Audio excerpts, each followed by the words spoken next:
Hey, I'm Harley, and this is your explainer on freight rail employee safety.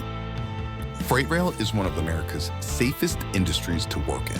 I'm talking lower injury rates than even grocery stores. And that's not luck. It's the result of serious, sustained investment and a deep employee commitment.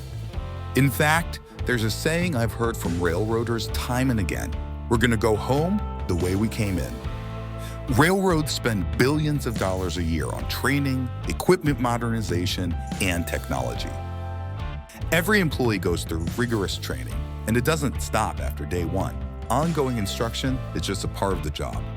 Because safety is a shared responsibility, railroads work closely with Congress, unions, regulators, and each other to keep raising the bar. The result?